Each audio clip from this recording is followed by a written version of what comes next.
vayan anotando lo importante. Bueno, está referido a la parte de hardware de comunicaciones. En la primera presentación vemos la capa física, ¿no? Y de algunas interfaces, digamos que a lo mejor usted va a decir, pero algunas son viejas. Sí, son viejas, pero ayudan a entender la complejidad de la capa física. Entonces vamos a ver algunas de esas viejas en detalle, porque siempre están presentes básicamente en todas las mismas señales de datos, de control, de sincronismo, ¿no? Siempre eso está presente en cualquiera. Por supuesto, cada interfaz tiene su propio protocolo, su propia forma de llevarlo a cabo, pero están siempre esas. Entonces, vamos a ver la RC232, por ejemplo, que es una interfaz antigua, que hasta hace unos años venían en las computadoras, esas interfaces RS232, hoy, ¿cuál es? USB, Universal Serie Bus. Vemos en la computadora la Universal Serie Bus. Pero, sin embargo, si a usted le toca configurar un router, y no muy antiguo, van a encontrar que viene un cable de consola para poder configurarlo en forma local, que en una punta, la punta que en el puerto de consola que va al router tiene una RJ45, pero la otra punta del cable tiene un cable celeste que se llama cable de rollover o cable de consola, que tiene una RC232, ¿no? ¿Y cuál es el problema ahora? Que la computadora no tiene más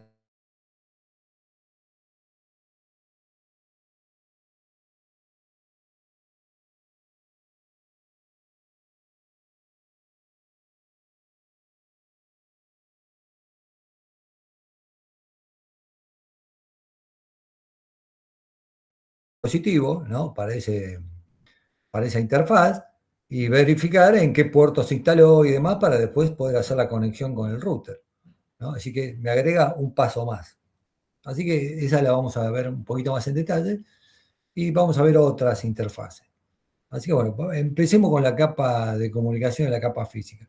Si podemos, voy a dar las dos presentaciones y terminamos, se acaba la teoría para el examen. En el examen parcial entra la unidad 6, 7 y 8, ¿no? De todo lo que vimos.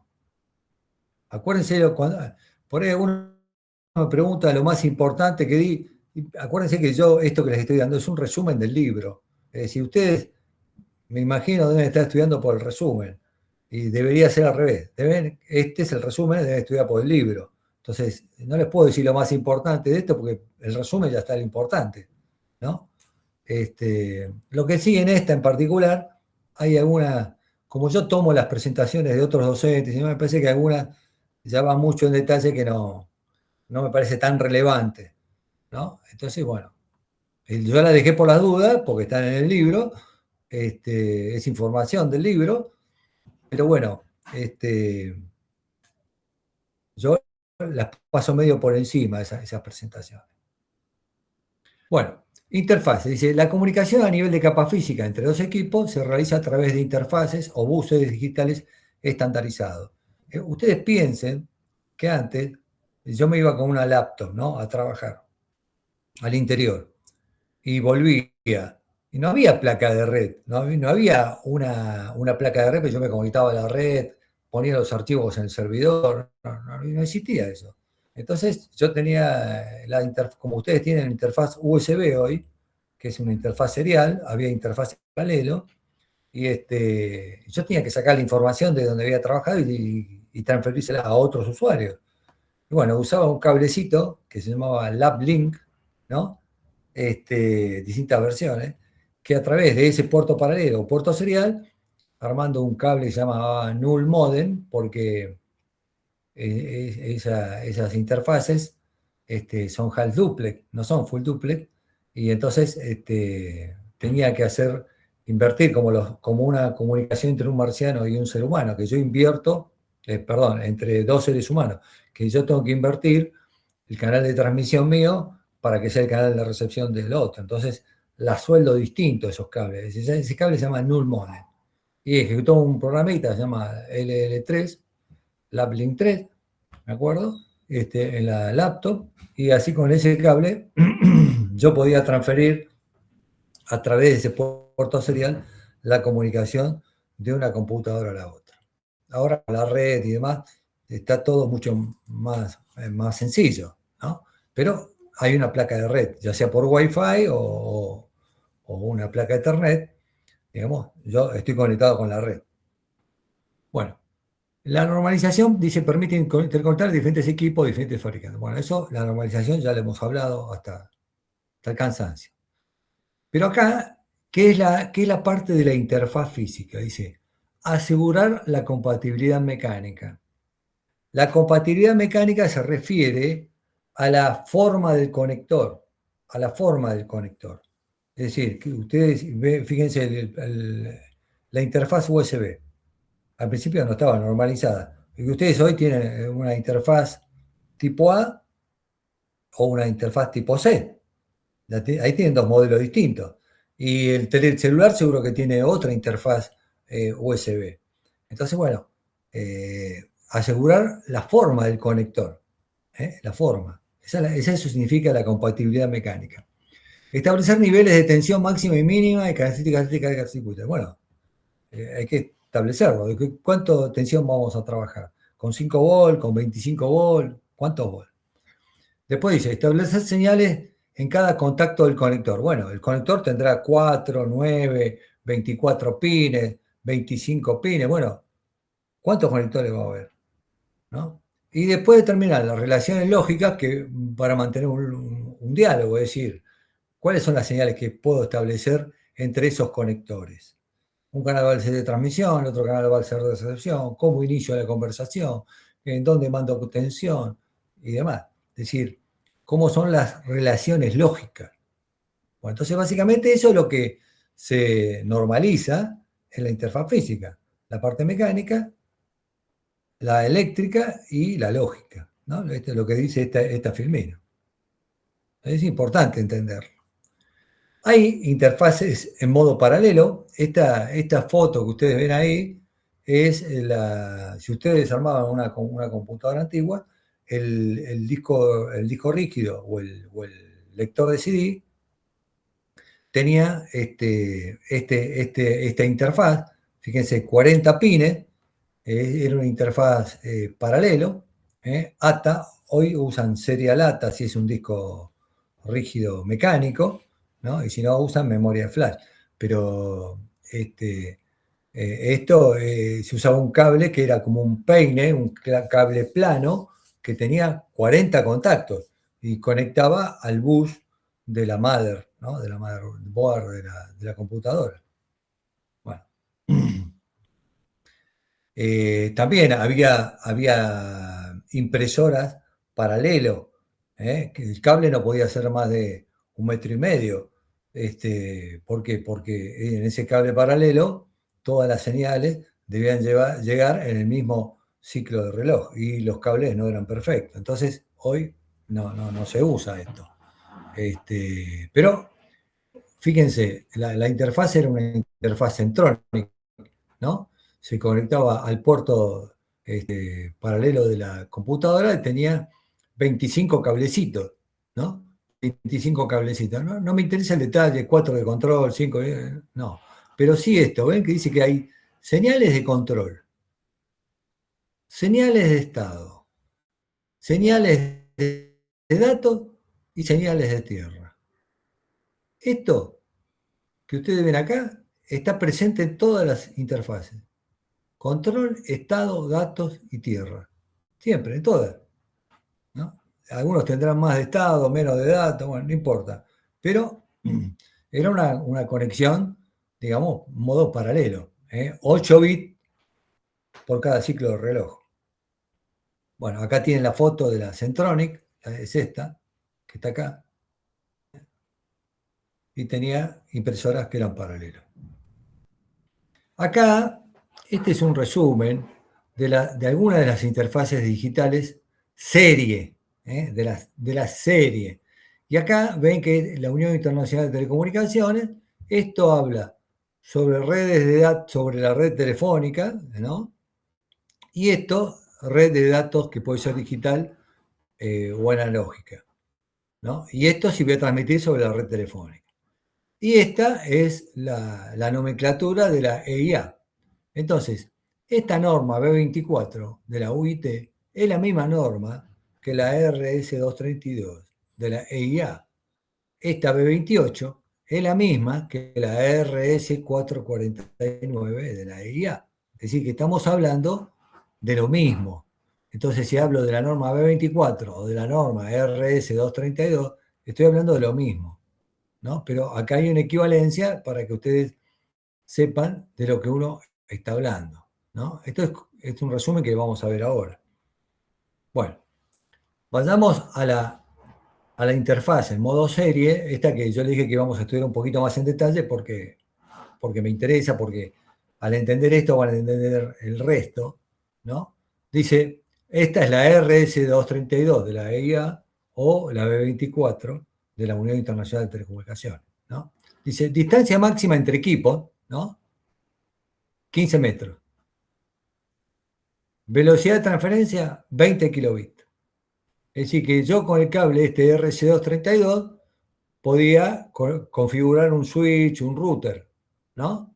Es decir, fíjense, en modo local, 15 metros, es decir, como máximo, es decir, lo tengo al lado mío. O me conecto a un módem. Con esta RC232 me conecto a un módem. Y el módem está conectado a la de línea. Entonces, para esto se usaban estas interfaces. O me conectaba a la impresora serie. Y también ahí estaba ahí, en forma local la tengo. No la tengo a larga distancia. Cantidad máxima usuaria es un punto a punto, 2. Entre mi máquina y el modem, entre mi máquina y la computadora, entre mi máquina y el router, mi máquina y el switch, susceptible al ruido. Los voltajes iban de 3 a 25 volt y de menos 3 a menos 25 volt. La decodificación que usaba era codificación banda base, es decir, que la señal es puramente digital, la que viaja en esos 15 metros como máximo, y tenía limitación de distancia y la velocidad ha sido superada. Fíjense, 15 metros, 20 kilobits por segundo, nada. Acá tienen una foto de la interfaz RS232, tiene 25 pines, 25 conectores, y para el mouse muchas veces usaba la DE9, que es este adaptador que el mouse necesitaba 9 nada más, se ponía arriba de este, ¿no? Es un adaptador, porque con el mouse iba a usar 9 cablecitos nada más, ¿no? Bueno, a nivel eléctrico, bueno, está la RC232, ¿no? Que es la B28 para la UIT. Dice, para circuitos asimétricos, para equipos con componentes discretos, que no usan un circuito integrado, hasta 20 kilobits, es decir, baja velocidad. Asimétrico significa que yo eh, transmito por un cable, pero tengo un retorno común. ¿Qué significa que tengo un retorno común? Tengo un retorno para todas las señales. Es decir, si yo tengo un canal de transmisión y un canal de recepción, el retorno común, una señal lo va a mandar en un sentido y la otra señal la va a mandar en otro sentido por el mismo cable. Entonces ahí la referencia de tensión no es tan exacta, entonces no puedo aumentar mucho la velocidad. Entonces, si tengo que elegir entre un circuito simétrico y uno asimétrico, me conviene un circuito asimétrico, porque los circuitos simétricos tienen un cable de ida y de vuelta de esa señal, por cada circuito. Entonces, el nivel, digamos, el nivel de tensión de donde se toma es más exacto, porque no se mezclan las señales en el retorno. Entonces, bueno, la RC232 tenía un retorno común, es una señal asimétrica. En cambio, en los circuitos B10 y B11, estos circuitos se usan en el protocolo X25. El protocolo X25 es un protocolo de WAN que es, lo van a ver más adelante en el próximo curso de redes, donde los primeros cajeros automáticos se implementaron sobre el protocolo X25, sobre la red ARPAC, Argentina Paquete, ¿no? Y hacían conmutación de paquetes, circuitos virtuales. Entonces, el circuito lo llamaba el protocolo X25, una red cerrada, uno para la red de Banelco y otro para la red Link, ¿no? Bueno, y estos circuitos, este era asimétrico, con circuitos integrados, pero ya la velocidad era hasta 100 kilobits. Y esto era circuitos simétricos con circuitos integrados, pero ya llegaba a 10 megabits esta variante B11. Es decir que es cómo se va normalizando en distintas interfaces el nivel eléctrico. Bueno, volviendo a la RS232, se vincula un equipo terminal de datos con un equipo de comunicación de datos. Es decir, una computadora con un módem. Y acá dice que hay dos clases de circuitos, primarios y secundarios. Bueno, para cada uno de ellos se indica el sentido de la señal. Claro, es importante decir si la señal va del ETD al ETCD o si la señal va del ETCD al ETD. Importantísimo para transmisión y recepción, ¿no? Bueno, entonces hay una serie de... Yo después les voy a mostrar un gráfico con las que me interesan a mí. ¿Sí? Características y funciones del circuito. Señales de datos. Bueno, el circuito 103, contacto 2 para transmisión y contacto 3 para recepción, que corresponde al circuito 104. Es decir, hay un contacto para transmisión y hay un contacto para recepción. ¿Qué hace la señal de datos? Entonces, esto es importante. Esto es importante. Entonces, fíjense, no pretendo que se estudien esto de memoria, pero fíjense, ¿no? Acá está, hacia el ETCD y desde el ETCD. Es decir, que acá tengo el equipo terminal de datos y acá tengo el equipo de comunicación de datos. Entonces, el equipo terminal de datos usa el circuito 2 para transmisión y usa el contacto 3, perdón, el circuito 103 con el contacto 2 y el circuito 104 con el contacto 3 para recepción. Y tiene sincronismo en transmisión y sincronismo en recepción, ¿no? Y usa otros contactos. Después dice, pedido de transmisión. Esto es request to send. Necesito transmitir. Le dice el equipo terminal al equipo terminal de datos, al módem, ¿no? El otro le contesta, preparado para transmitir, le dice el módem, cuando está listo, ¿no? Entonces son esas conexiones lógicas, cómo era el procedimiento para llamar, ¿no? Entonces, módem preparado, data set ready, le dice, módem preparado, es decir, cuando yo lo enchufo el módem, cuando enchufo la computadora, el módem hace una serie de chequeos y me dicen, por el circuito 6, me dicen, estoy listo, ¿no? No me pidas nada antes de no estar listo, primero tengo que decir, estoy listo, ¿no? Y cuando la computadora hace lo mismo, hace el chequeo, le dice, terminal de datos preparado por el contacto 20, estoy listo. Entonces, lo primero que hacen es eso, data terminal ready, data set ready, estoy listo, estoy listo. Después, quiere transmitir, va por el circuito 4, dice request to send, y el otro le contesta clear to send por el circuito 5. Después viene transmisión de datos y recepción de datos, ¿no? Bueno, básicamente ese es el modelo de la comunicación. Pero fíjense todos los contactos que están involucrados. Todos los contactos que están involucrados, ¿no? Y me falta la tierra. Hay una tierra que es de protección. La tierra de protección es la tierra que está conectada a la tierra de la instalación eléctrica. Es decir, la tierra que ustedes tienen el chasis de la computadora conectada a la mother. Y el chasis de la computadora está conectado a la tierra del enchufe y el enchufe está conectado a la tierra del edificio, a la jabalina que tiene la tierra del edificio, ¿no? Esa es tierra de protección. Pero hay una tierra de señalización que es el retorno común que yo les decía, por donde retornan todas las señales, en un sentido y en el otro sentido, que es el contacto número 7.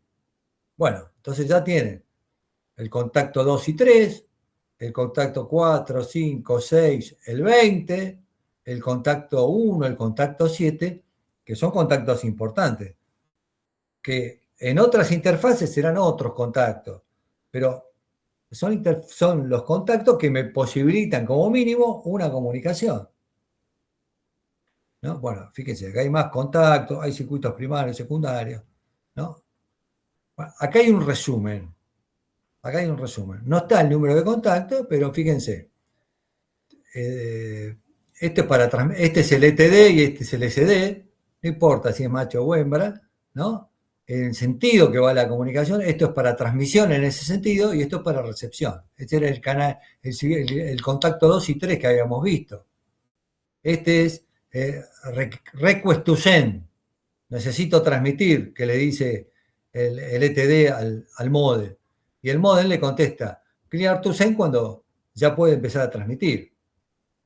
Cuando yo lo enchufo, data set ready, ¿no? Le dice el modem a la computadora, estoy listo, cuando necesites ya estoy listo.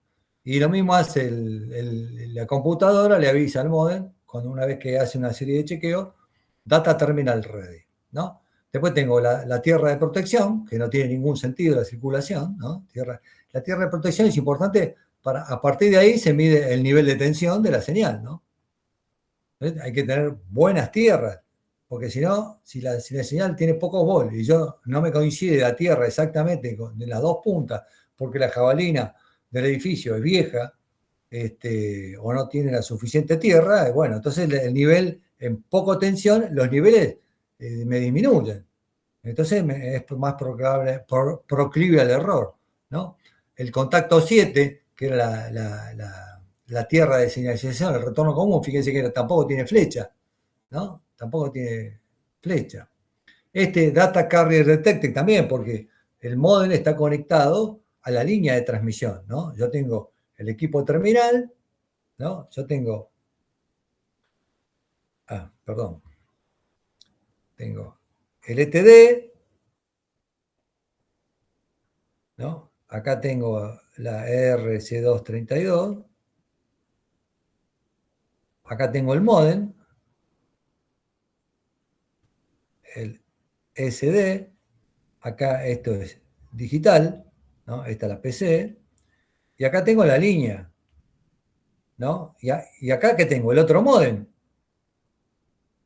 y la otra computadora. Entonces, cuando este tiene que transmitir, porque este le pidió y este tiene que transmitir, pone una portadora en la línea y este le avisa, este modem, ¿no? Este modem le avisa a la PC, le dice Data Carrier Detected, detecté una portadora en la línea. Es decir, alguien te está queriendo hablar con vos, ¿no? Eso es lo que le está diciendo.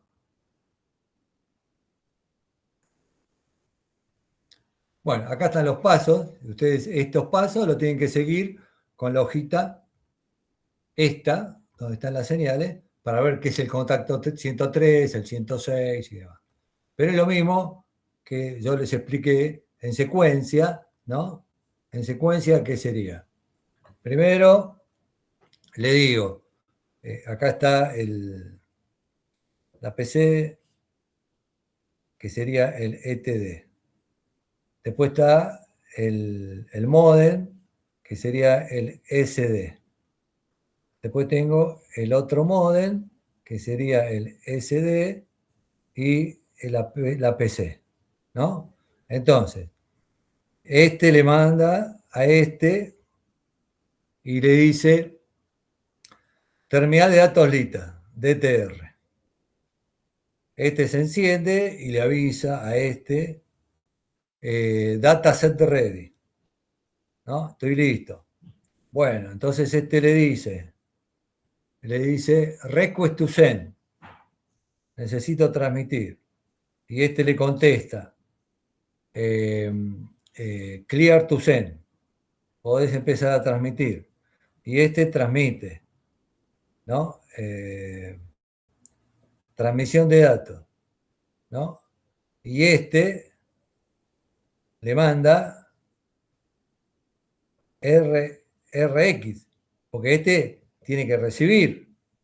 Bueno, y antes, antes de la transmisión, le manda un Data Carrier Detected, ¿no? Se lo manda para allá. Y después se empiezan a transmitir, ¿no? Bueno, estas son una especie de lógica de cómo es la conexión. Bueno, esto no importa, para mí está de más. Bueno, Profe, después hay una interfaz, ¿no? Que se profe, llama una Winchester. pregunta.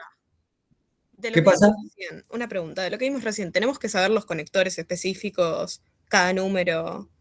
No te tienen que saber los números, pero te puedo Bueno, preguntar, decime cuáles son las señales más importantes, qué sé yo, de la norma RC232. Y vos decís, clear to send, ¿en qué sentido va? Eso sí te lo puedo preguntar. Esto que mostré yo en el papelito. bueno, gracias, profe. ¿Eh? No tenés que saber el circuito ni nada de eso. Pero en el caso de la RC232, sí, tenés que saber el detalle para establecer una comunicación, cómo sería la lógica, ¿no? ¿Qué señales están involucradas? Bueno, después la M34, la Winchester, es para un multiplexado por división de frecuencia, ¿se acuerdan? El primer grupo o el grupo primario en multiplicación por división de frecuencia para 12 canales de voz. Bueno, de 60 a 108 kHz, 48, son 12 canales de 4 kHz cada uno. Se usaba este, este conector Winchester de 34 pines, ¿no? Y fíjense, por supuesto, no me interesa el circuito, pero fíjense, yo te pregunto de esta Winchester, eh, ¿cuáles son los tipos de señales? Vos tenés que decir, hay señales de tierra, hay señales de datos, hay señales de control y hay señales de sincronismo. Lo estudiás para una interfaz y se repiten en todas. Todas tienen lo mismo. Bueno, Una consulta. La, sí, la señal de estado es la misma que la de sincronismo. ¿Son dos nombres para la misma señal o es otro tipo de señal? no, es lo mismo. El estado es para ver si tenés el pulso arriba o lo tenés abajo. Y lo usás con el sincronismo. Vos acordate que siempre tenés eh, eh, un sincronismo de bit. Sincronismo de bit siempre existe, ¿no? ¿Cuántas veces podés eh, llegar a sincronizar un bit? Entonces, la frecuencia de sincronismo es mucho más alta que la duración del tau de ese pulso, ¿no? Entonces, bueno, el estado es eso, saber si el estado de la señal. Sí, está relacionado con el sincronismo. La recomendación X21 es para el protocolo X25. Tiene 15 contactos. Ese protocolo que es un protocolo de WAN, ¿no? Y acá hay distintas versiones para ese protocolo, que es la versión 10 y la versión 11 en la parte eléctrica. ¿Eh? Esta es para transmisión asimétrica y recepción balanceada, que es la recomendación X26 o la B10, y esta es la recomendación X27 o B11, que es para transmisión y recepción balanceado. Eso habla de las mismas recomendaciones, pero a nivel eléctrico. El otro, la de recién, era a nivel mecánico. ¿Cuántos pines tenía? ¿No? Y la normalización a nivel lógico. Fíjense, la norma establece 4 tipos de circuitos. Y volvemos a lo mismo. Circuito de datos, circuito de control, circuito de sincronización y circuito de tierra. Siempre son esos 4. Características del establecimiento de la llamada, transferencia de datos es duplex, circuito de transmisión y recepción, liberación de la llamada, bueno, sincronismo, bueno, da detalles, ¿no? Pero lo importante está acá. ¿Cuántos tipos de circuito tengo? Y siempre se repite. No, bueno, esto no me interesa. Acá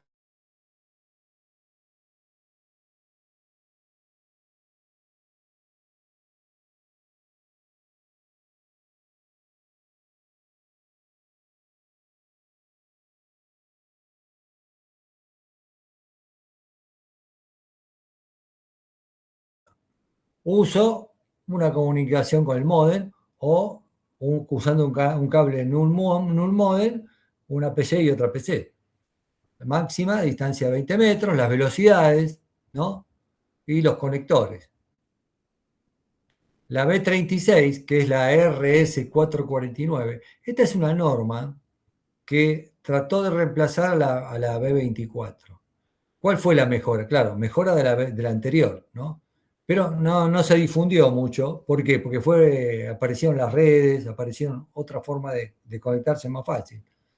Y fíjense, me aumentaba la distancia y me aumentaba la velocidad. ¿Y cuál era la mejora que tenía? Que en vez de tener 25 pines, tenía 37, tenía más conectores. Entonces era una interfaz balanceada. Por cada señal tenía un retorno. Es decir, tenía un canal de transmisión que iba y volvía, un canal de recepción que iba y volvía, ¿no? Es decir, tenía el retorno, no era un retorno común como el contacto 7 en la norma RC232. Esa era la mejora. Entonces, claro, mejoraba la distancia porque la referencia de la tensión era más segura, ¿no? Al ser balanceada. Bueno, y después acá tenemos las normas X21 y X21B, que las dos son para el protocolo X25. Pero uno es en un enlace digital y otro es en un enlace analógico. Por supuesto, uno me da una velocidad de 64 kilobits y otro una de 20 kilobits. ¿No? Y los 15 conectores de la interfaz física. Esos siguen siendo lo mismo. ¿No? Y después tengo acá, esta no me interesa, tengo la B35, que es la de multiplicación por división de frecuencia, para 12 contactos, para 12 canales de voz de 4000 Hz, que eran los 48 kilobits. Estos 168 kilobits, no. A 48 de 60 y pico, lo vimos en la filmina anterior, está mal ahí. De 60 a 108 kHz. 108. Acá en un 6 no es 108. No es 168. ¿No? Bueno, eso es interfaces más antiguas. Ahora venimos a algo que ustedes, más moderno, algo que ustedes tienen en su PC, que es la interfaz USB. Esto también fue normalizado, porque al principio cada fabricante tenía su propia interfaz USB, qué sé yo. Kodak para las máquinas de foto tenía su propia interfaz USB. Sony para las máquinas de video tenía su propia interfaz USB. Garmin, la de los GPS, tenía su propia interfaz USB. Bueno, entonces uno en realidad cuando salía con un pendrive no sabía con qué interfaz USB, entonces tenía que andar con un manojo de adaptadores y demás. Entonces, fíjense cómo fue evolucionando la interfaz USB. Universal Serial Bus, ¿no? Empezamos con la versión 1, de baja velocidad hasta 1,5. Esta versión, de la versión 1 hasta la versión 2, tiene 4 contactos. Tierra y alimentación, ¿no? De 5 volts, y después tiene dos cablecitos, dos conectores para una conexión semiduplex o HAL duplex, ¿no? Un par trenzado tiene ahí, pero trabaja en HAL duplex, ¿no? Entonces, pero bueno, fueron aumentando la velocidad, 1,5, 12 y hasta el 2000, 480 megabits por segundo. Después, en el 2008, aparece este Super Speed USB, que en realidad no hace magia. Fíjense que si esto es 0,5 gigas sería, ¿no? Supongamos que fueran 500 megabits, sería como, no sé, es la mitad de un giga, ¿no? Y yo acá multiplico por 10, porque 0,5 por 10 es 5. Así que multiplique por 10 la velocidad. ¿Qué pasó acá? Un salto muy importante. Bueno, no existe la magia. acá eran 4 conectores y acá pasó a 9 conectores. Y acá pasó a una comunicación full duplex. No solo pasó a una comunicación full duplex, sino que me permite alimentar más dispositivos, mayor energía, cargar dispositivos, ¿no? Más dispositivos, ¿no? Entonces dice, permite 127 dispositivos, permite alimentar dispositivos, funciona en modo serie bidireccional, únicamente la 3.0, ¿no? Estos anteriores no, estos no. Bueno, y acá me da algunas características de cómo se usaba cada uno, para teclado, mouse, la versión la versión que sigue, full speed, red telefónica conmutada, video, la super speed, que eran la high speed, que es la versión 2, ¿no es cierto? La high speed, que es la versión 2, que llega hasta 480, bueno. Y acá la super speed, que es la versión 3, ya es full duplex, ¿no? Ya es full duplex. Y bueno, ¿qué tipos de conectores tengo? Tengo el estándar A, que tiene esta forma, con los 4 conectores, hasta la versión 2, y tengo el estándar B. Y después tengo el mini también, ¿no? Bueno, esto, yo le dije que eran 4 conectores, ¿no? Uno de tensión, uno de tierra y los otros 2 de datos, ¿no? Los 2 de datos son, dice, señalización diferencial en semiduplex para combatir los efectos del ruido electromagnético, claro, por eso están trenzados. Para evitar la diafonía, ya lo vimos, esto de la trenza y demás. Bueno, la versión 2, ¿no? 480 megabits, el cable debe estar conectado a cada extremo a través de una resistencia a tierra, mitad de la impedancia, de 45 ohms. Las tensiones van de 4 a 5 volts, ¿no? Con una más o menos un 5% de error.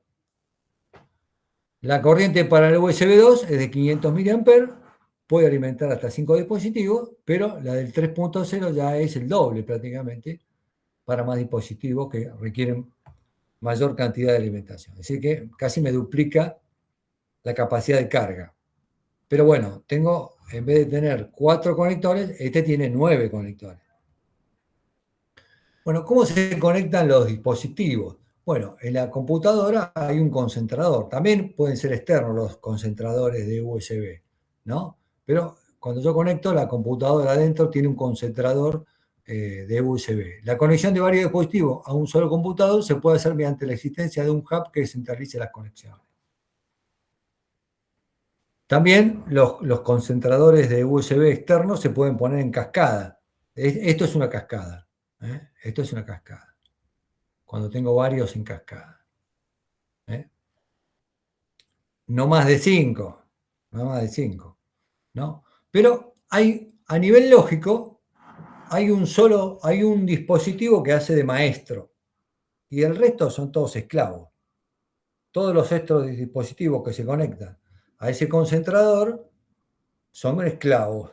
Y hay uno que maneja el orden, digamos, ¿no? Ese maestro dice, el dispositivo no puede utilizar el bus a menos que su controlador en el host lo autorice, el maestro, ¿no? El ancho de banda disponible varía según la versión de la interfaz que se instale, obvio. Cuando un dispositivo se conecta a un puerto USB, el host le solicita información de los drivers disponibles, lo habilita y le asigna una dirección. Le da un número. Y el protocolo funciona con 4 tipos diferentes de paquetes que identifican el número, ¿no? Entonces, hay 4 modelos de paquetes que pueden transferirse, ¿no? Los paquetes de control. Y así funciona el concentrador de USB.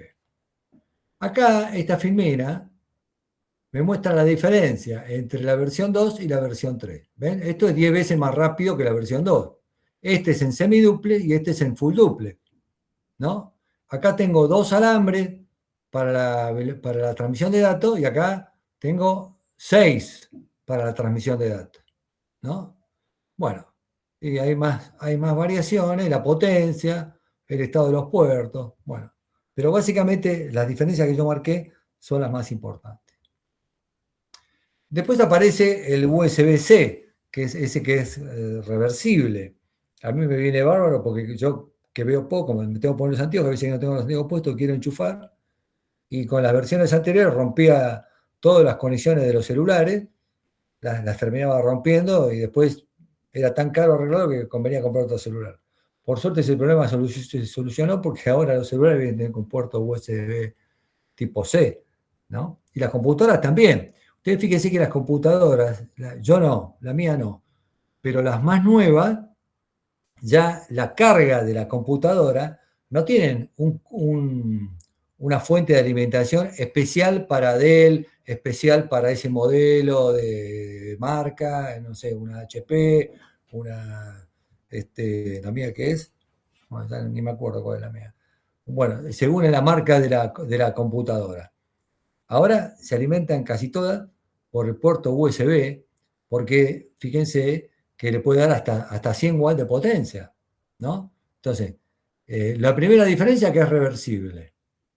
Aumenta la velocidad, 40 gigas, 20 gigas, es un montón. Estamos hablando de que la versión 3 tenía 5 gigas, ¿no? Casi 5 por 8, 40, 8 veces más rápida esta, ¿no? Pero bueno, nada es gratis, tiene 24 pines. De 9 pasó a 24. Bueno, no hay magia, me pusiste más conexiones. Bueno, otra interfaz, que es la interfaz de las videocámaras, de las cámaras, ¿no? Para filmar y demás, usan generalmente esta interfaz, es para la parte de video, es de muy alta velocidad en modo serie, ¿no? Usado para la transferencia de datos en tiempo real de dispositivos multimedia como videocámaras, dispositivos de audio y video. Soporta 64 dispositivos a 4 metros. Esta es una comunicación de par a par, no hay un enfoque centralizado. Y acá vamos a ver que hay dos versiones, digamos. Acá son los datos, tengo 2 pares para datos y un par para alimentación. Es decir que tengo 3 pares. Pero algunos vienen sin alimentación, con 4 pines nomás, únicamente para los datos, y otros tienen su propia alimentación. Y otro le puedo transferir la alimentación también y tiene 6 pines. Y esta norma y de la EEE fue evolucionando, ¿no? Entonces fíjense que cada modo se conoce como S100, S200. Primero era semiduplex, pero fue evolucionando en el 2000, en el 2002 800 megas, en el 2006 ya en vez de tener ese tipo de conector, tiene un conector RJ45 6A, ¿no? Y en el 2009 ya supera los 6 gigabits por segundo en la transferencia de datos. Esa norma 1394, ¿no? Bueno, con esto se acaba la primera presentación. Es sencilla, no es larga.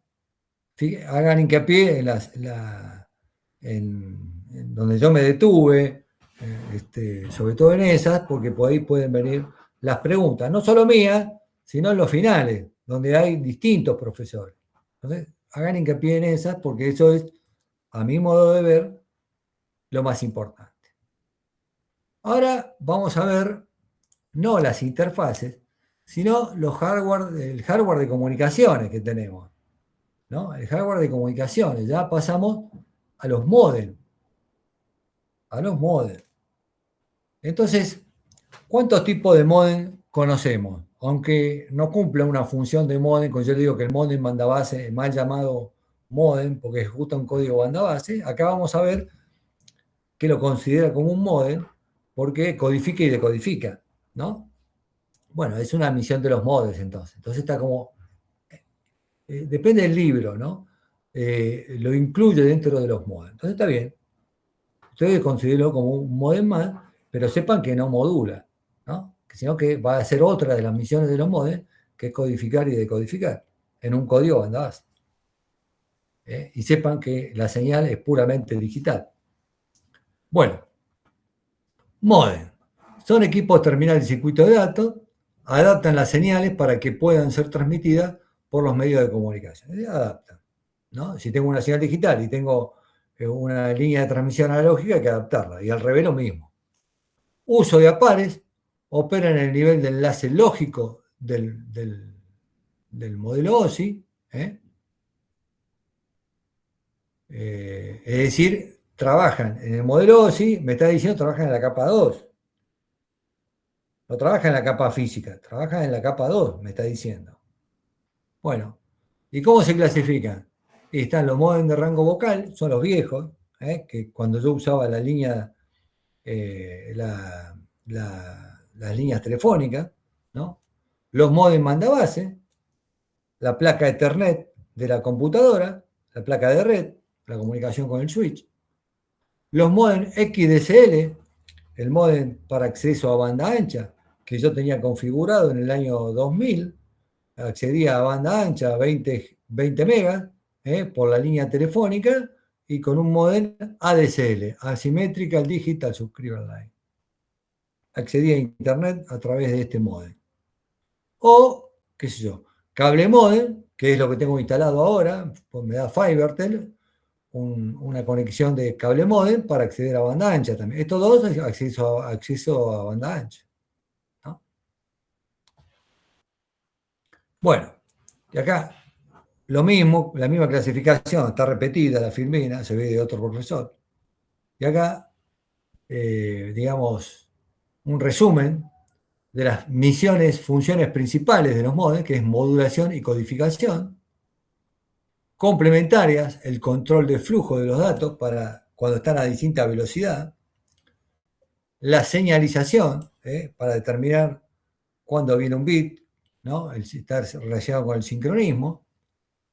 La ecualización del canal para aquellas señales que no están tan deformadas, deformarlas para que yo reciba, acuérdense que no todas las frecuencias son atenuadas o distorsionadas de la misma forma. Entonces el receptor tiene que tener algo parejo para recibir, ¿sí? Y protecciones contra sobretensiones, ¿no? La señalización no solo está relacionada con ¿qué dije yo? Con el sincronismo, sino con el establecimiento del canal. La señalización que yo hice, por ejemplo, Data Terminal Ready, Data Set Ready, Request to Send, Clear to Send, son todas señalizaciones, ¿no?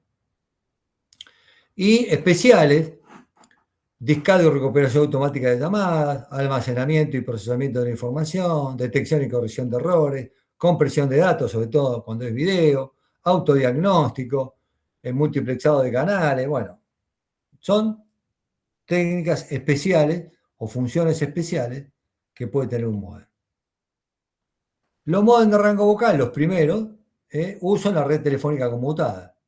Es decir, los primeros, baja velocidad de 300 a 3400 Hz, un canal de voz, ¿no? Es decir, me daba poca velocidad. Pero después fueron evolucionando. Son modems de rango vocal. Son modems de rango vocal. Porque la línea, el par telefónico, estaba preparada para 4000 Hz.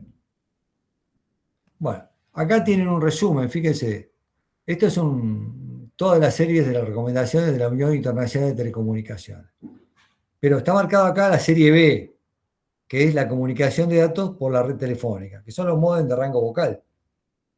Entonces, de todo esto, la serie B es la que interesa para los modems de rango vocal, ¿no? Entonces, fíjense, las funciones básicas de los modems, acá está explicado cada una de las funciones, codificación mediante los códigos de línea, se adaptan la señal de línea a la línea de transmisión. Lo que hace un modem mandabase. Modulación y modulación, las señales digitales son, esto ya el concepto lo conocen, recepción y transmisión de señales, intercambio, ¿no? Transmisión y recepción, técnicas de control de flujo, compensa las diferentes velocidades que recibe datos y las transmite. Acuérdense que el control del flujo generalmente lo hace el receptor.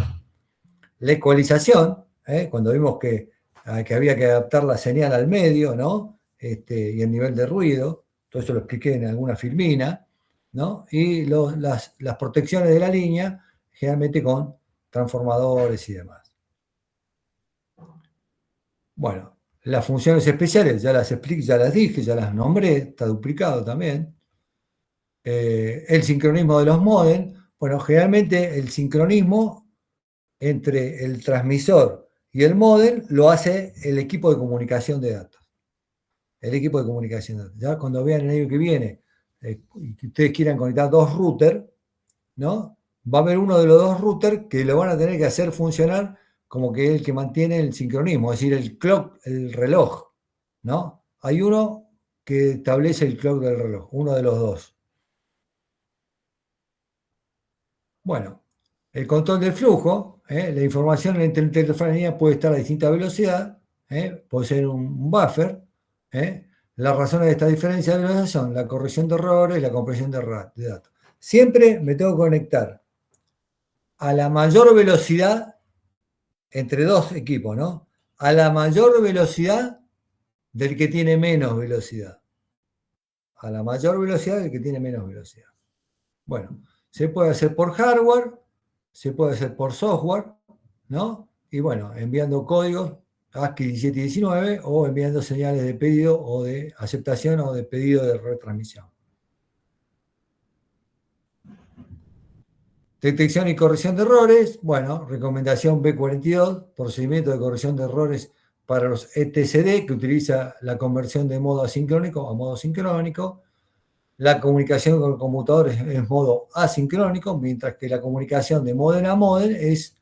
La comunicación de modem a modem usa un protocolo WAN, ¿no? Usa un protocolo WAN, porque es a larga distancia, digamos, ¿no? Es telecomunicaciones. Y la WAN puede ser de acá a China, ¿no? Entonces, usa un protocolo WAN.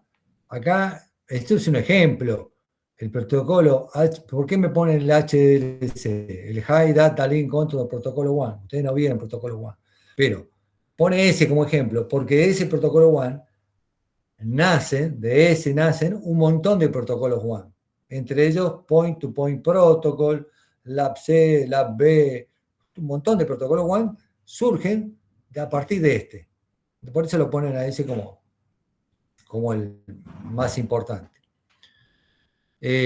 Utiliza procedimientos RDC de detección de errores, bueno, otras funciones de compresión, bueno, otras, aparte de las funciones básicas. Y acá, este es un resumen, ¿no? Los módems de rango vocal de baja velocidad, fíjense que baja y media velocidad, ¿no? Perdón, media y alta velocidad son todas de la norma B corta, ¿no? Sobre la red telefónica. Y acá tengo de muy alta velocidad de hasta 56 kilobits, 56 kilobits, ¿no? La norma B90, estos fueron los últimos, porque ya después empezó el acceso a banda ancha. Y acá abajo, ustedes que ya vieron que es una trama E1 o una trama D1, bueno, son varios canales, ¿no? Son varios canales. Acá tengo al cliente, este es el bucle local, esta parte es analógica, ¿no? Acá con un códec se digitaliza y esta parte transmito, digamos, a partir de la empresa, transmito una línea E1, T1 y me puede dar un servicio de Red Digital de Servicios Integrados, RDSI, ahí está traducido, ¿no? O si no, se pone como ISDN, si no quieren traducirlo es ISDN, traducido es RDSI, ¿no? Pero es Red Digital de Servicios Integrados. Esto, cuando antes uno quería hacer una videoconferencia, contrataba, las universidades, por ejemplo, tenían todas esto, ¿no? Un canal básico o un canal primario. Un canal básico eran dos canales de 64 y uno de señalización de 16. Es decir, me daba dos canales de 64 básicamente. Entonces, tenía una videoconferencia profesional, con equipos especiales, y yo contrataba una línea de ISDN básica, básica,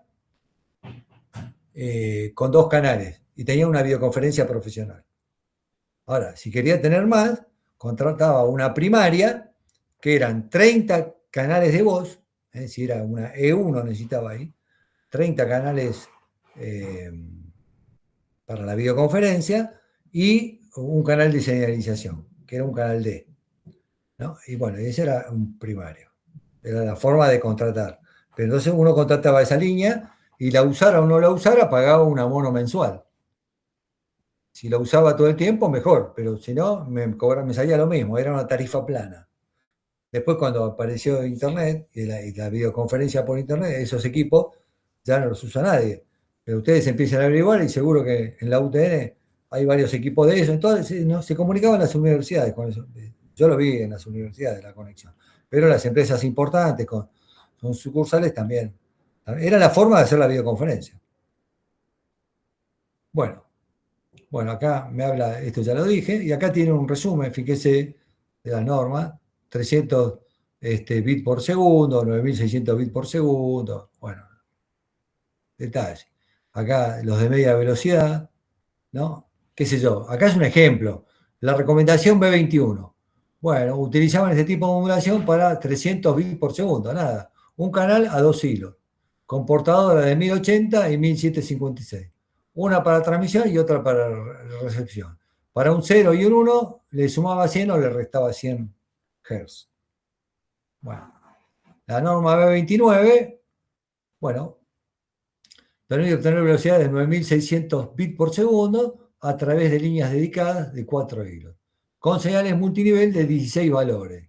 Es decir, si tengo 16 valores distintos, ¿no? Logaritmo de 16 en base 2 es 4, porque 2 a la 4 es 16. Quiere decir que me multiplica por 4 los audios. Entonces transmite cuadribit. Transmite cuatribit. Es decir, por cada tau que antes me transmitía un bit, ahora tengo 4 bits por audio, es mucho más eficiente. Entonces dice que el tren de pulso se divide en 4 bits, el primer bit, bueno, determina la amplitud de la señal. Esto, la norma 20 es para la modulación QAM, ¿no? Esto era para la modulación QAM, donde cambia la fase y cambia la amplitud, ¿no? Entonces acá me dice la amplitud y la fase y esas combinaciones me dan los 16, las 16 combinaciones. Acá tiene la norma B29. Tengo 2 amplitudes y tengo distintas fases. Tengo 4 puntitos por constelación, 4 por 4, 16 puntitos. La B32, funcionamiento en modo duplex o full duplex, a 2 hilos, usa técnicas de compensación de eco para la separación de canales en ambos sentidos, modulación de amplitud en cuadratura para cada canal con transmisión sincrónica en línea de 2400 audios, ¿no? A la velocidad de transmisión máxima de 9600 bits por segundo. Clásico, hay distintos esquemas de modulación de 16 estados y otro que dice codificación entrelazada con 32 estados.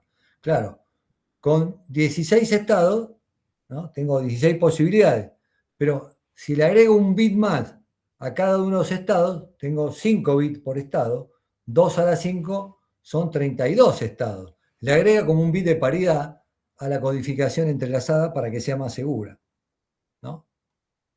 Bueno, y acá están. Esta sin entrelazar y esta entrelazada. Tengo que tener 5 por cada, perdón, 2 a la 5 tengo que tener, ya me perdí, 32 dividido 4, 8. 4 por 8, ya tengo, estoy mal. 4 por 8, 32. Tengo 8 en cada uno, 8 estados en cada uno de las constelaciones. Bueno, fíjense, esta fue la última que salió, ¿no? Son los módems usados para conectarse a Internet por la red telefónica antes del XDSL o el ADSL. El ADSL es uno de los XDSL. XDSL es más genérico, ¿no? La conexión es asimétrica, por eso tiene una A, si tiene una B, si tiene otra letra, no es asimétrica. del lado del servidor transmite a alta velocidad y del lado del cliente, subida, transmite a baja velocidad, porque es como se usa Internet, o hago una consulta y me vienen 2 millones de respuestas, ¿no? Se utiliza modulación QAM con codificación entrelazada, bueno, la que expliqué recién. Configuración de los modems, bueno, la configuración de los modems se puede hacer por hardware, con los deep switch, que uno lo desarma y le pone, digamos, pone ese plastiquito, esos deep switch, hace como un puente entre dos conectores y es una forma de configurarlo. O si no, lo hace usando los comandos AYES, que son secuencias de comandos AT, que antes se usaban para comunicarse a través de los modems. Entonces uno conocía los comandos AT y estaba canchero para ver si el otro modem estaba conectado, si no estaba conectado, configuraba la velocidad, bueno, y una serie de cuestiones. Acá tienen una pantallita de lo que eran los comandos AT. Bueno, los ajustes de velocidad. Los modems pueden trabajar a diferentes velocidades. Al establecer enlace, tratará siempre de conectarse a la máxima velocidad posible y bajará a la medida que la calidad del canal sea menor. Acuérdense lo que les dije. A la máxima velocidad del que tiene menos velocidad, ¿no? Procedimiento de navegación: se realiza un sondeo con instrucciones denominadas secuencias de información, cuyo resultado fija la velocidad de modulación y de transmisión más conveniente. La velocidad de modulación puede ser diferente en cada sentido de la comunicación si la comunicación es full duplex, ¿no? Bueno, algunas características interesantes de los modems para tener en cuenta: la velocidad de modulación, la velocidad de transmisión, los números de bit por audio, el modo de transmisión, la calidad de la línea a utilizar, la sensibilidad del receptor, consumo de potencia, el tipo de modulación, el ancho de banda pasante, la relación señal-ruido, si tiene supresores de eco. Bueno, serían las más importantes. Después vienen los modems banda base, ¿no? Los modems banda base. Esto es lo que vimos en los códigos banda base. Acá no voy a hablar mucho porque ya vimos todos los códigos banda base. No realizan las funciones, no realizan una de las funciones principales de un modem, que es modular y demodular. Extienden el alcance de las interfaces digitales intercaladas en circuitos digitales. Esta es la comunicación digital pura.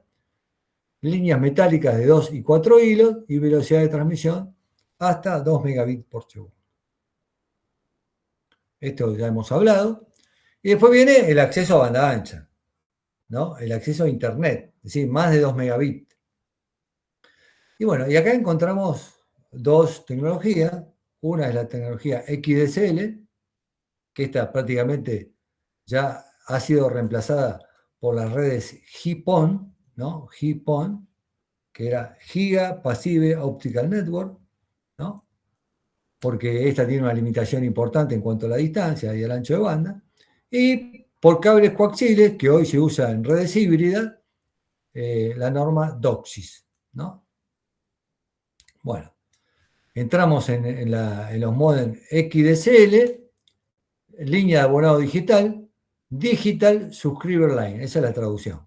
Acceso a banda ancha, más de 2 megas, mediante cables de cobre. Esto era para aprovechar el par telefónico que yo tenía con la empresa telefónica, como se había producido la regulación. La empresa telefónica ahora ofrecía el triple play, era una red convergente, y ofrecía internet. Entonces venían a mi casa sin modificarme el par telefónico, seguía siendo el mismo, ponían un splitter para separar la señal de voz de la señal de datos, me ponían en la parte de datos un módem, ¿no?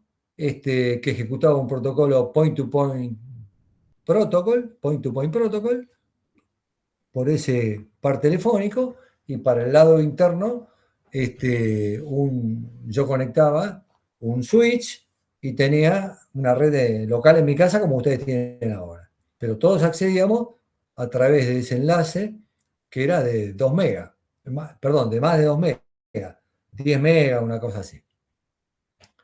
Bueno, obra civil no hacían nada. Venían a mi casa, me ponían el módem y el splitter, iban a la central telefónica de la empresa, y mi par telefónico, en vez de hacerlo entrar donde entraban todos los pares telefónicos, le ponían otro splitter, y la parte de voz la mandaban a donde mandaban siempre, y la parte de datos la mandaban a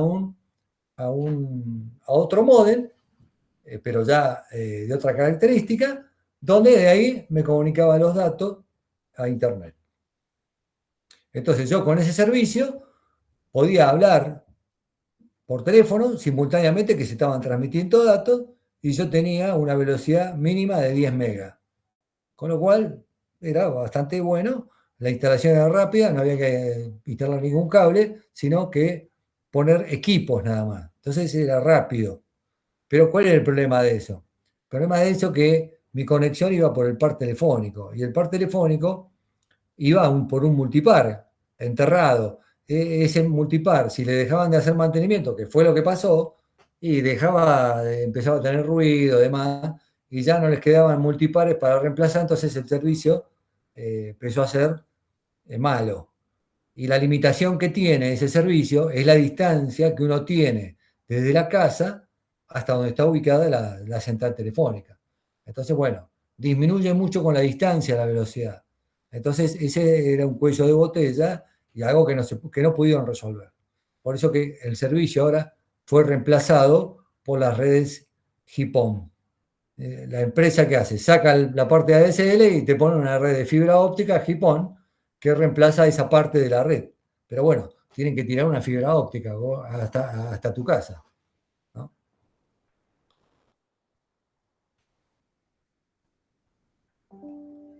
¿Qué pasó? Bueno, fíjense las distintas variaciones del servicio de ADSL. Esta es una línea de abonados asimétrica. Esta es línea de abonado asimétrica de velocidad variable. Esta es una línea de abonado de alta velocidad. Esta es una línea digital de abonado simétrica. Esta es una línea de abonado de muy alta velocidad. La SDLS, que es simétrica, se usaba muchas veces, ¿no? Algunas empresas se usaba muchas veces cuando yo quería tener un backup entre dos redes LAN del mismo cliente. Entonces las conectaba con un SDLS que, como es simétrica y entre dos redes LAN, bueno, los dos canales, en los dos sentidos, es la misma velocidad, ¿no? Bueno, entonces hay que saber eso, los distintos servicios. Voy a repetir cosas que ya dije. El ADSL se presenta sobre un único par de cobre por el que se brinda el servicio telefónico. Estamos hablando del asimétrico. El canal descendente tiene mayor velocidad que el canal ascendente, ya que en Internet el volumen de información recibida es mayor que la enviada. Velocidad mayor a los datos de rango vocal y solución de bajo costo en la red de LAN a la red de Internet. ¿Por qué? Ya tengo todo instalado. No tiene que hacer una gran infraestructura. Acá está, ¿ven? Este es el par telefónico, este es el splitter que ponen en mi casa para la comunicación de voz, es acá el splitter de la empresa y va a la central telefónica. Y acá tengo el módem con el resto de la frecuencia. Este transforma en un protocolo point-to-point protocol, acá va analógico hasta que llega a la DSLAM, ¿no? Y acá va Internet. Bueno, acá tienen lo mismo, pero fíjense, acá ya aparece una alerta. Aparece una alerta. 5,5 kilómetros máximo. Ya me está dando una alerta. Ojo, no podés tener cualquier distancia hasta la central telefónica, ¿no? No podés tener cualquier distancia. Fíjense, esto es ancho de banda, megabit por segundo, en función de la distancia del cliente. Claro, si estás a 100 metros, 8, esto es viejo, ¿no? Con mi primera versión de ADSL, 8 megabits, pero a 100 metros. A 4100 metros, 1,5.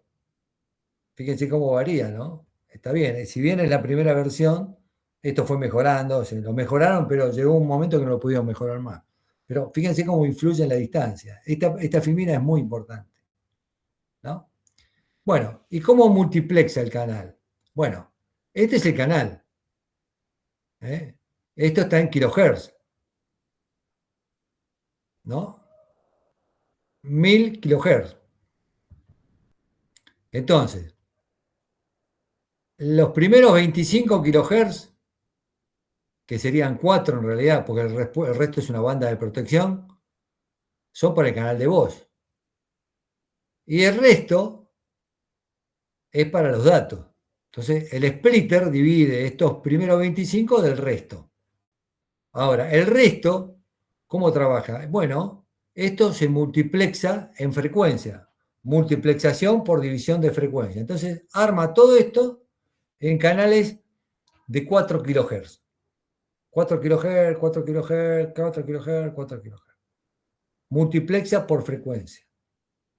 ¿Y cómo lo modula cada canal? Bueno, charla con el transmisor y el receptor y verifican la calidad del canal y si es de muy buena calidad, lo multiplican lo modulan en QAM.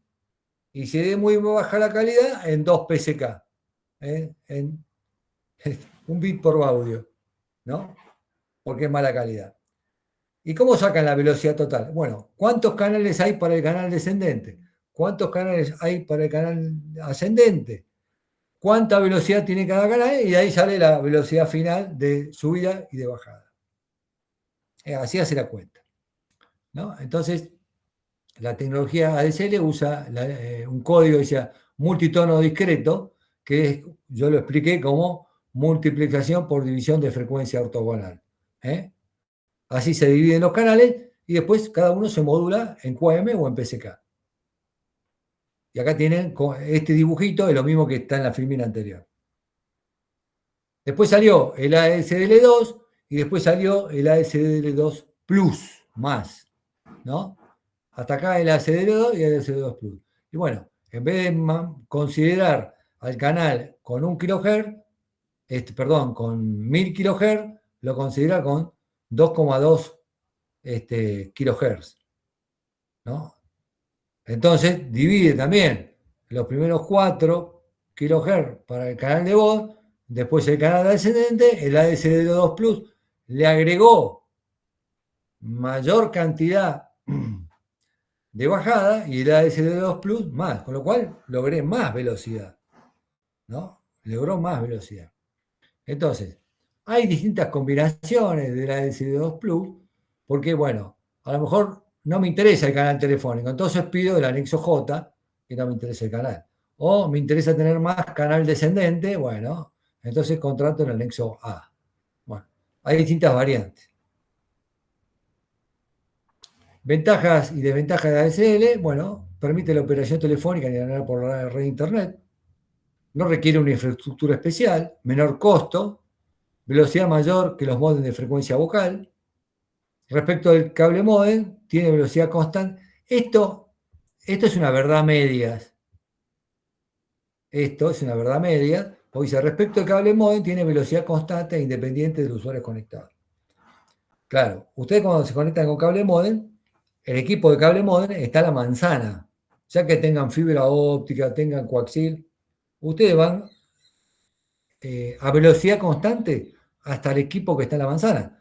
¿Por qué? Porque tienen un cable coaxil o fibra óptica que va desde su casa hasta al aparato que está ahí en la manzana. Esa parte no la comparten con nadie. Pero desde la manzana hasta la empresa lo comparte con el resto de los que están en la manzana de ustedes y los que están en otras manzanas. Bueno, entonces, acá que me dice, como vos en el ADSL, me dice, bueno, vos tenés un par telefónico, no lo compartís con nadie, todo, nada. Está bien, tengo velocidad constante hasta que llego a la empresa. Pero una vez que llegue a la empresa, me meten en la DS Slam y ahí entro y comparto con todo el mundo. Entonces, bueno, por eso es una verdad media, ¿no? Bueno, permite la telefonía IP a bajo costo, claro. Y enlaces ADSL, bueno, como backup de enlaces WAN, ya lo dije, ya lo saben. Bueno, HDSL, 4 hilos, velocidad de 2 megas. Acá tienen un folleto técnico de un módem de VDSL y pueden ver las características del módem el módem ASM61, ¿no? Es un ejemplo. Acá tienen un resumen, ¿eh? Los módems de rango vocal, los HDCL, los SDCL, los ADCL, los VDCL, los IDCL, que estos operan en la red RDSI, Red Integrada de Servicio Digital. Algunas características. Bueno, y después viene el cable módem, ¿no? La otra forma de acceder a banda ancha, que es por coaxil. En realidad hoy tenemos una red híbrida. Algunos de ustedes tienen coaxil, otros tienen fibra, pero todos llegan a un equipo que está en la manzana. ¿Ven? Estos antiguamente distribuían televisión por cable. Bueno, cuando se integraron las redes, hicieron redes convergentes, estos equipos amplificadores que tenían en el medio, que trabajaban en un solo sentido porque distribuían una señal de video, bueno, ahora tienen que trabajar en los dos sentidos porque yo hago una petición a internet, entonces la amplificación va para el otro lado, ¿no? Entonces, era unidireccional, ahora es bidireccional, ¿no? Entonces, tengo una red híbrida porque tengo una parte de fibra y tengo una parte de coaxil. Tengo una parte de fibra y una parte de coaxil. La parte de coaxil generalmente está en la manzana. ¿Qué sé yo? A mí, yo tengo un servicio de 300 megas. Claro, el coaxil se banca a 300 megas la distancia de mi casa hasta donde está el aparato de la manzana, porque son menos de 100 metros. Entonces, 300 megas me pueden dar el servicio. Pero mejor si tuviera una fibra, ¿no? Bueno, acá el detalle. ¿Qué servicio? Y bueno, televisión analógica me brinda, televisión digital me brinda, radio me brinda, radio digital, acceso a internet, telefonía, servicios multimediales con calidad de servicio, sí, administración del servicio es más simplificado. Bueno, y acá, ¿cómo hace? Fíjense, ancho de banda del coaxil, mucho más que el del par de cobre, 750 megahertz. 750 contra 1000 kHz. 750 megahertz. Claro, el coaxil tiene mucho mayor ancho de banda que el par de cobre. Entonces, un canal, cuando distribuían televisión, uno podía tener muchos canales. Claro, cada canal, según la norma, puede, entre video y sonido, ocupa 6 u 8 megas. Tenía 750, bueno, podía distribuir un montón de canales de televisión, ¿no? Pero hoy distribuye esto, ¿no? Hoy distribuye todo esto. Fíjense lo que le ocupa la televisión analógica, ¿no? Hoy distribuye todo esto. Bueno, los equipos de cable modem pueden ser externos o internos. Los externos se conectan directamente al computador. Bueno, hoy el equipo de cable modem, ¿qué es? Es el equipo de cable modem más el router más el switch más el access point. Todo eso en la misma carcasa, ¿no? Tiene incorporado un splitter, bueno. El splitter es para separar las señales analógicas, digamos, de lo que va a ir como dato, ¿no? Pero esto está metido adentro. Esto está metido adentro. No lo veo hoy, porque está todo metido en la misma carcasa, ¿no? Bueno, fíjense, tiene un demodulador de 256 QAM.